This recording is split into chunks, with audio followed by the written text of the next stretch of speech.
या रस्त्याच्या कामाला मंजुरी 2013 साली माझ्या प्रयत्नामधून मिळाली। 2010ला मी प्रस्ताव दिला होता। 2010, 11, 12, 13 ह्या 3 वर्षाच्या पाठपुराव्यानंतर 2013 साली हा प्रकल्प मंजूर झाला। 2013च्या अखेरी या रस्त्याचं कॉन्ट्रॅक्ट आयलँड एफ.एस. कंपनीला देण्यात आलं। आयलँड एफ.एस. ही सरकारी समभाग असलेली मोठी कंपनी, म्हणजे जवळजवळ सरकारचीच कंपनी। त्या कंपनीनं ह्या 139 कोटी रुपयाचं काम घेतलं। त्या बदल्यात त्याचं असं टर्म्स अँड कंडिशन अशा होत्या की त्यांना 1700-1800 कोटी रुपये खर्च करायचे ह्या रस्त्याच्या बांधणीसाठी, आणि 200-300 कोटी रुपये सरकारनं अजून द्यायचे नॅशनल हायवेने। असं 2100 कोटी रुपयाचा प्रकल्प। त्याच्या बदल्यात 20 वर्ष 2 ठिकाणी टोल जमा करण्याची त्याला 20 वर्षासाठी परवानगी। अशा धर्तीवर ॲग्रीमेंट सही झालं। 2014ला काम सुरुवात झालं। 2016ला काम पूर्ण होणार होतं। दुर्दैवानं 2014ला काम चालू झालं, 15ला जवळजवळ 50% काम झालं, 2017ला 80% काम पूर्ण झालं। पण उर्वरित काम जे बायपासेस आहेत त्या बायपासेसचं भूसंपादनाच्यामुळं काम त्याला करता आलं नाही। त्यामुळं त्याचं 2 वर्ष बसून राहिलं। खेडचा बायपास, मंचर, नारायणगाव, कळंब आणि आळेफाटा ह्या 5ही बायपासेसमध्ये जागेच्या अडचणीमुळं त्यांनी काम पूर्ण न केल्यामुळे त्याचं नुकसान झालं। म्हणून त्यांनी सरकारवर क्लेम टाकला की जागा भूसंपादन करून द्यायची जबाबदारी सरकारची होती, ती आम्हाला वेळेवर न मिळाल्यामुळं माझी मशिनरी आणि मॅनपॉवर बसून राहिले। त्यापोटी आम्हाला 500 कोटी रुपयाचा दंड जे खर्च झाला आहे ते सरकारनं ते 500 कोटी रुपये आम्हाला वाढवून द्यावेत। म्हणजे सरकारच्या वादात सरकार काय नॅशनल हायवे काय मान्य करेना, मग त्यांनी काम सोडून दिलं की म्हणाला आम्हाला तसं असेल तर आम्ही काम करू शकणार नाही। आता हे काम सोडून दिलं साधारण 6-7 महिन्यापूर्वीची गोष्ट आहे। 2018मध्ये काम सोडून दिलं। त्याच्यानंतर लोकांचा आरडाओरडा सुरुवात झाली की ट्रॅफिक झालं। आता याला कारण एकच की बाबा ठेकेदारांनी सरकारच्यामध्ये जागा मिळवून देण्यामध्ये त्याचं नुकसान झालं म्हणून त्यानं काम सोडलं, ही कायदेशीर बाब झाली।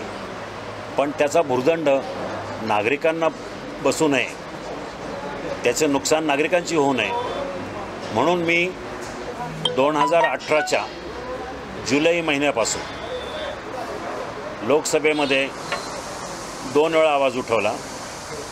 कमीत कमी 5 ते 10 वेळा नितीन गडकरी यांच्याशी गाठीभेटी झाल्या।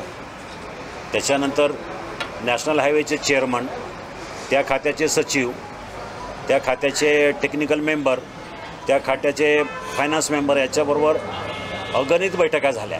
या सगळ्या बैठकातून मार्ग काही सुटेना। शेवटी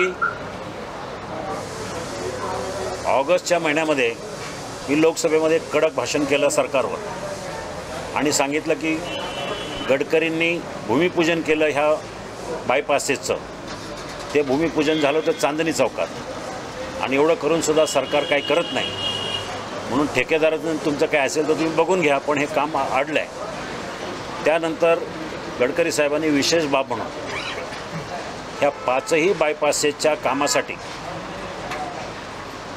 पुढाकार घेतला। सांगितलं कंपनीबरोबर आणि सरकारचं जे भांडण आहे, कोर्टात लिगल केस आहे, ते आम्ही बघू, पण ह्या 1600-1700-1800 कोटीच्या ॲग्रीमेंटमधून हे 5 बायपासेसचं 28 किलोमीटरचं क्षेत्र वगळू, म्हणजे ॲग्रीमेंट 139 किलोमीटर रस्त्याचं होतं, त्या सुधारणा करून त्या ॲग्रीमेंटला अमेंडमेंट करून 112 किलोमीटरचं करू, म्हणजे उरलेलं 27 किलोमीटर आम्ही आमच्या ताब्यात घेऊ। त्याला म्हणायचं डिस्कोप, म्हणजे त्या कामाचं स्कोप कमी करायचा, असं त्यांनी प्रस्ताव सरकारनं मांडला।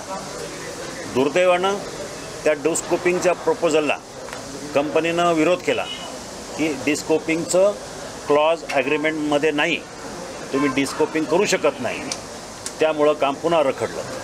मी पुन्हा गडकरी साहेबांकडे गेलो तर ते म्हणाले आता परिस्थिती अशी आहे की 5ही बायपासचं काम करायला काम होऊ शकत नाही, कारण बऱ्याचशा ठिकाणी जागा अजून उपलब्ध नाही. खेडची जागा उपलब्ध नाही आहे, म्हणजे राक्षेवाडी असेल किंवा तिथं नदीवर आहे, किंवा लसूण केंद्राची जागा अजून ताब्यात नाही आहे, आपलं मंचरला जागा ताब्यात नाही आहे, बऱ्याच ठिकाणी जागा ताब्यात नाही आहे. मग त्याच्यावर मी तोडगा काढला की जरी ताब्यात नसेल तर मग सध्या असं करा, जिथं जागेची गरज नाही, जागा आपल्या ताब्यात आहे असा भाग कुठला तर खेड घाटाचं उर्वरित काम म्हणजे खालीपर्यंत, तिथं तर काही जागेची गरज नाही, सगळी जागा सरकारी ताब्यात आहे, ते काम पूर्ण करू शकता. नारायणगावचं बायपासचं काम थोडं राहिलं आहे, तिथं जागेची गरज नाही, ती जागा ताब्यात आहे. त्यामुळं ही 2 कामासाठी नवीन टेंडर काढा. आता नवीन टेंडर काढायला सरकारनं टेंडर काढलं, नोव्हेंबर महिन्यामध्ये टेंडर पब्लिश केलं, त्याची ड्यू डेट होती 7 जानेवारी 2019. परत कंपनीनं ऑब्जेक्शन घेतलं की आपलं ॲग्रीमेंट, आपलं करार चालू आहे, आपली भांडणं चालू आहे, तर तुम्ही ही टेंडर ओपन करू शकत नाही. मग त्याच्यासाठी गडकरी साहेब आणि मी स्वतः, गडकरीने त्या कंपनीला दम दिला की तुम्ही जर अशी छळवणूक केली तर तुमच्या कारवाई करू. त्याच्यानंतर मी त्यांना समजून सांगितलं, कंपनीला मी भेटलो चेअरमनला की तुम्ही ह्या 2 कामासाठी आम्हाला माणुसकीच्या नात्यानं परवानगी द्या. मग त्यांनी गडकरी साहेबांचं आणि माझं ऐकलं आणि NOC दिली की आम्ही आमची केस कोर्टात लढू, पण तोपर्यंत ही 2 ठिकाणी कामं पूर्ण करायला आमची अडचण नाही. त्याच्यानंतर ते 7 जानेवारीची टेंडर उघडायची मुदत निघून गेली, ती 29 जानेवारी होती. 29 जानेवारीला उघडायच्या वेळेला परमिशन हातात आली नव्हती, ती 30 जानेवारीला आली. मग त्याच्यानंतर त्यांनी टेंडर उघडलं 14 जानेवारीला, 14 फेब्रुवारीला टेंडर उघडल्यानंतर एक गोष्ट जी बाकी होती, हा जो 90 कोटी रुपयाचा फायनान्स, त्याला नॅशनल खात्याच्या फायनान्सची मंजुरी पाहिजे. ती फायनान्सची मंजुरी करण्यासाठी मी पुन्हा आपल्याकडे जे PCMCला कमिशनर होते आशिष शर्मा, ते आता फायनान्सचे प्रमुख आहेत नॅशनल हायवेच्या, मग त्यांच्याकडे गेलो, त्यांच्याकडून ती मंजुरी घेतली.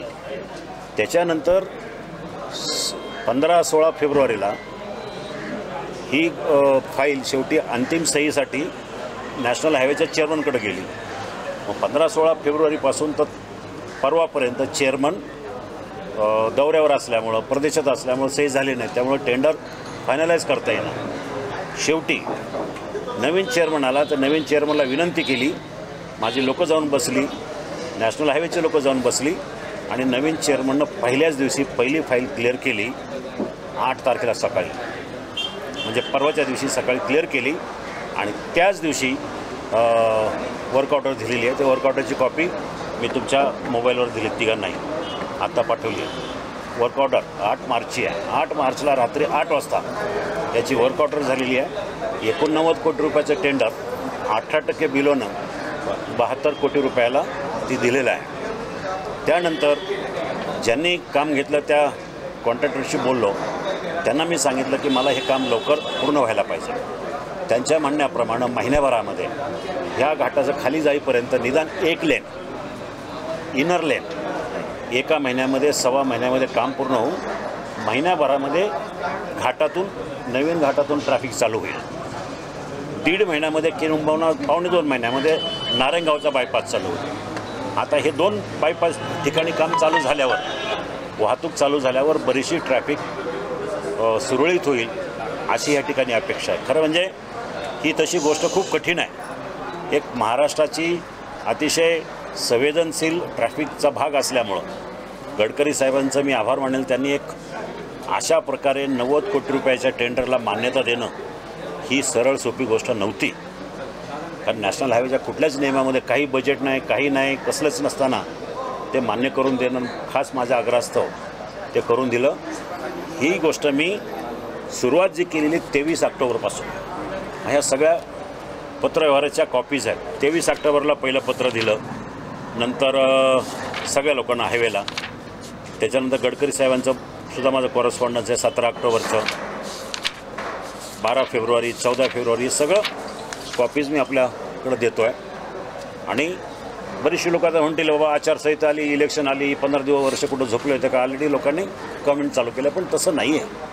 ह्या गोष्टीला वेळ लागतो, ही जेन्युइन होतं. अशा परिस्थितीमध्ये वाघाच्या जबड्यातून शिकार बाहेर काढणं अशा प्रकारचं काम ह्या पद्धतीनं झालेलं आहे. लिगली कुठलंही पॉसिबल नसताना फक्त आपली इच्छाशक्ती, लोकांचा रेटा आणि गडकरी साहेबांचं सहकार्य. आता हे करण्यासाठी ज्या वेळेस मी गडकरी साहेब, दिलीप मेदगे जिल्हा नियोजन मंडळाचे सदस्य, ते वारंवार दिल्लीला असतात. त्यांनीसुद्धा पाहिले प्रत्यक्ष किती मोठ्या प्रमाणात त्याचा पाठपुरावा आणि किती मोठ्या प्रमाणात हे सगळं झालेलं आहे. त्यामुळं विरोधकांची तोंड बंद होतील आणि ट्रॅफिक सध्या तरी सुरळीत होईल. ह्याच्यानंतर जे बाकीचे उर्वरित बायपासेस आहेत, म्हणजे खेडच्या नदीवरचा पूल, तिथं जागा मिळवण्यासाठी मी प्रयत्न करतो आहे. ती पण जागा आता मिळतेच. ती बाकी राहिली आहे नदीवर जायला लसूण केंद्राची. 3 वर्ष अधिकाऱ्यांनी मला काही सांगितलं नव्हतं. जेव्हा मला वर्षभरापूर्वी कळलं, 6 महिन्यापूर्वी, तेव्हापासून मी पाठपुरावा केला. ती फाईल आता अंतिम टप्प्यामध्ये आली. ती जागा ताब्यात आली की नदीपर्यंत जायचा अप्रोच रोड आणि नदीवरचा पूल ह्याचंसुद्धा आपण नंतर टेंडर काढू आणि काम उर्वरित पूर्ण होईल अशी मी या ठिकाणी अपेक्षा व्यक्त करतो. मतदारसंघाचे खासदार साहेब आढळराव पाटील साहेबांनी आपल्या 72 कोटी रुपयाचे 2 अर्धवट कामं होती यांचे उद्घाटन इथं झालेलं आहे. खरं तर दादांवरती जी काही टीका केली जाते अत्यंत चुकीची आहे. याचं कारण असं की मी यांच्या बऱ्याच गोष्टीला साक्षीदार आहे. मी सर्वप्रथम दादांचे तर प्रयत्न प्रचंड असतात, परंतु मी त्या निमित्ताने जसं गडकरी साहेबांचा दादांनी वारंवार उल्लेख केला, मी त्याही माणसाचा खूप आपल्या सर्व शिरूर मतदारसंघाच्या वतीनं किंवा या संपूर्ण परिसराच्या वतीने मी त्यांचं ऋण व्यक्त करतो. अत्यंत धाडसी माणूस. आज आपण पाहिलं असेल की राजगुरुनगर शहरामध्ये सर्वप्रथम चांडोलीचा पूल दिल्यानंतर आपली फार मोठी समस्या तिथं कमीत कमी सुटलेली आहे. 45-50% 60% ट्रॅफिकचा विषय सुटला. त्यानंतर दादांनी एक अशी मागणी केली होती की कमीत कमी हा जो गावातला रस्ता आहे याला तुम्ही 3 पदरी तरी रस्ता इथे जर केला तर अजून त्याची समस्या सुटेल. आणि म्हणून भाऊ असतील किंवा या सर्वांनी प्रांतांनी तिथं अतिक्रमणं काढली आणि 18 कोटी रुपये त्या 2 बायपासेसला दिले होते, नारायणगाव आणि राजगुरुनगर. 39 कोटी. आपल्या 18 तुम्ही खेडला दिले आणि पुढे तुम्ही काही नारायणगाव दिले. आता त्याच्यावर नारायणगावला काही मंडळींनी विनाकारण राजकारण केलं. विनाकारण अडवायला जायचे, ठेकेदाराला अडवायला जायचे, कारण काम होऊन द्यायचं नाही.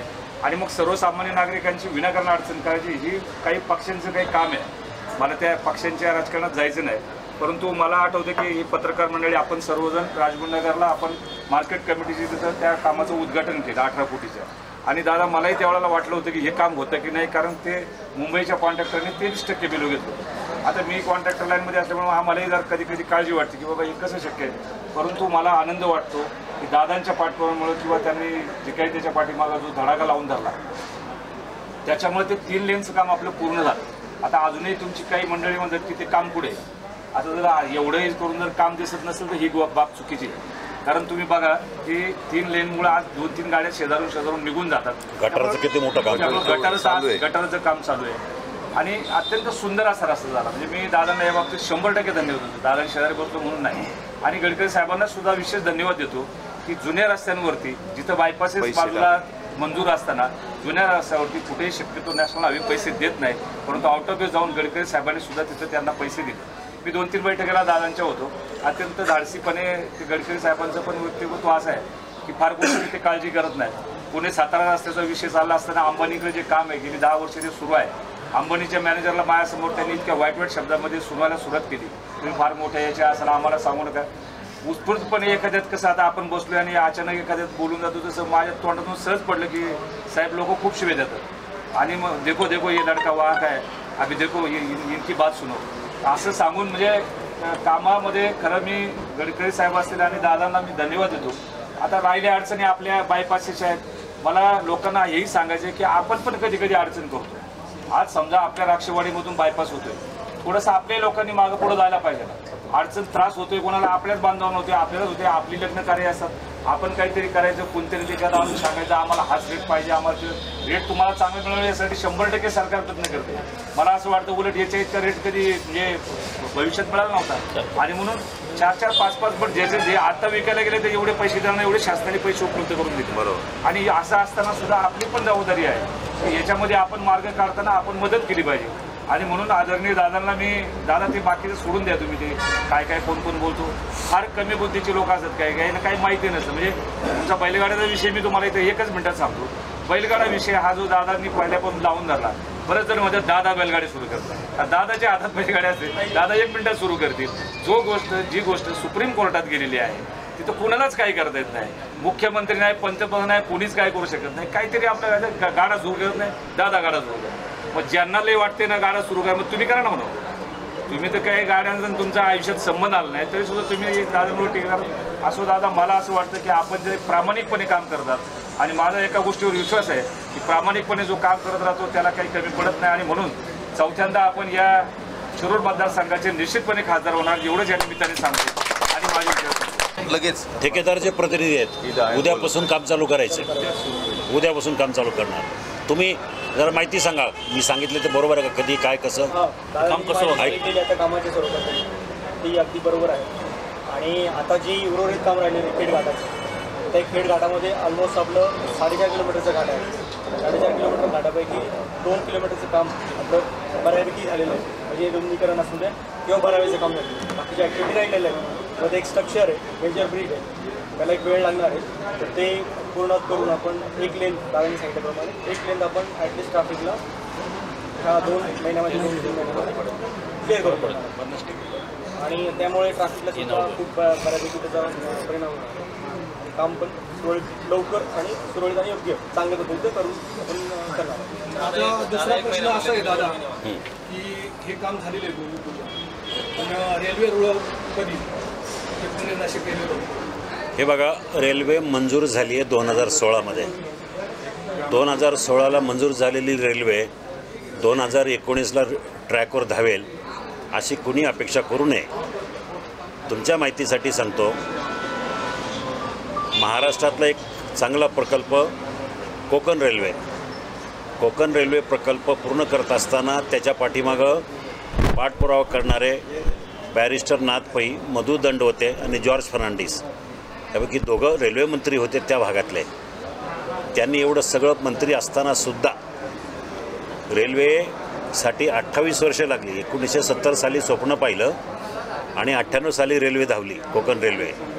मग तेवढा वेळ लागेल असं नाही पण आता निदान कमीत कमी अजून 3 वर्षे तरी लागेल 4 वर्षे लागेल फार तर 4 वर्षामध्ये पुणे नाशिक रेल्वे धावेल आणि ही सर्वात लवकर पूर्ण झालेला प्रकल्प असेल महाराष्ट्रामध्ये. आता कोणी नुसत्या चर्चा गाजर घोषणा अशी परिस्थिती वस्तुस्थिती अशी आहे काँग्रेस सरकारच्या काळामध्ये UPA सरकारच्या काळामध्ये राष्ट्रवादीच्या काळामध्ये 2004 ते 2014 रेल्वेच्या प्रकल्पाची काडी इकडनं तिकडं हल्ली नाही. 10 वर्षे मी पाठपुरावा करूनसुद्धा ह्या सरकारच्या कालावधीमध्ये नरेंद्र मोदीजींच्या नेतृत्वाखाली सुरेश प्रभूंच्या पुढाकारानं ह्या रेल्वेला 2016ला मंजुरी मिळाली. आता त्याचं काम अंतिम टप्प्यावर आलेलं आहे. इलेक्शनची आचारसंहिता संपल्यावर भूसंपादनाची प्रक्रिया चालू होईल आणि लगेच कामाला सुरुवात होईल.